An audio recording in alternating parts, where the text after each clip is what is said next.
All right, and now George Hooper is going to come up and give us a testimonial as far as why it is so important to support this congregation.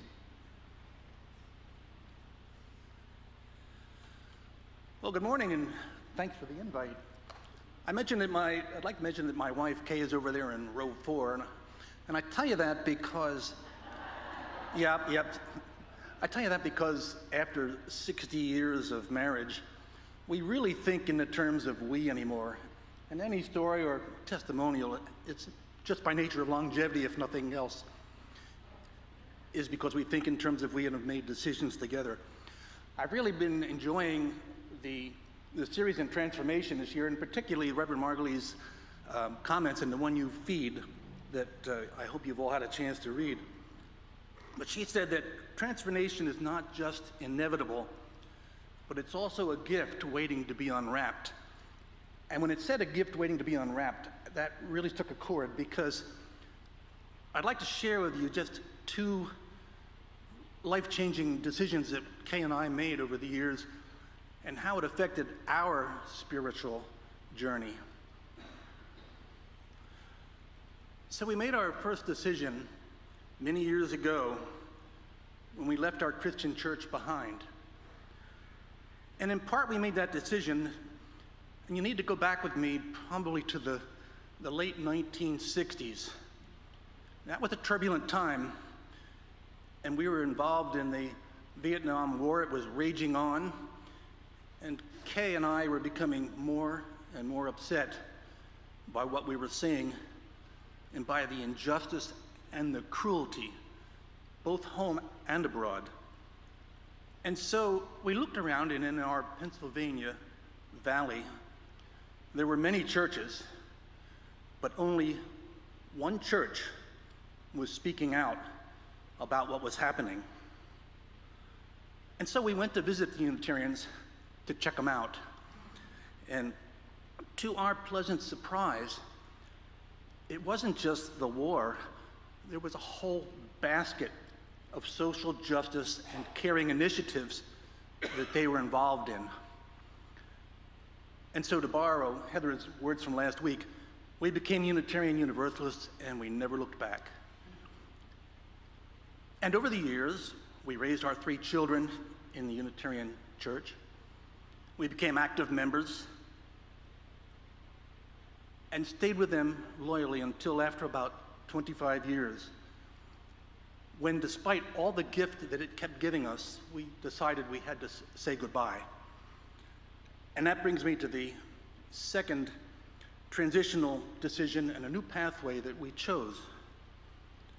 Some of you may know part of our story, that Kay and I left our careers as educators fairly early.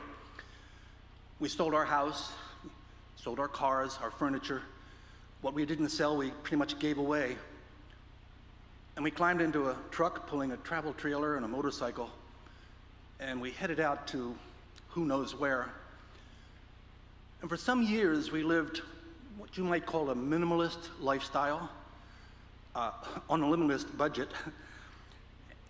And as rewarding and unique as that experience was,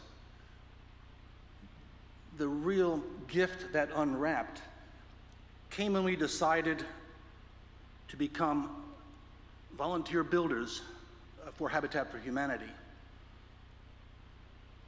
And so, for about 10 years, we traveled around the country, working with local affiliates, building houses for people in need.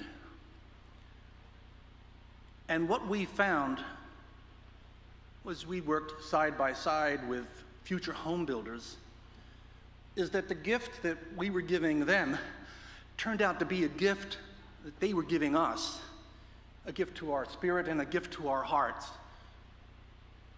And then we realized the Unitarians have had it right all along,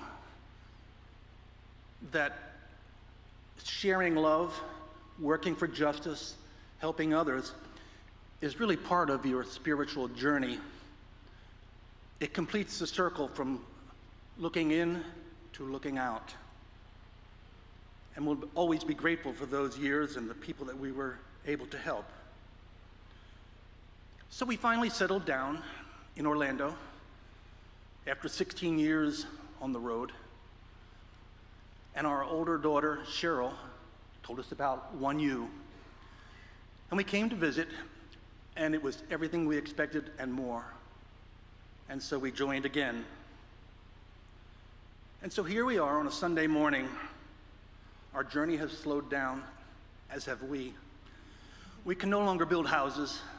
We can't march in the parade. It's even hard to stand a vigil. But here's the thing. You can, and many of you do. And I want you to know that Kay and I are both have said that we are so grateful for those of you who are still able to stand up and get out and make a difference, because it matters to us. And so we're committed to keeping 1U as a strong and a vibrant church, and we've increased our pledge this year 7%, so that you, while you're still able, can get out there and make a difference for all of us. And when you do, we'll be over there, and probably still in row 4. We'll be that old couple cheering you on for making a difference. So thank you, and seize the day.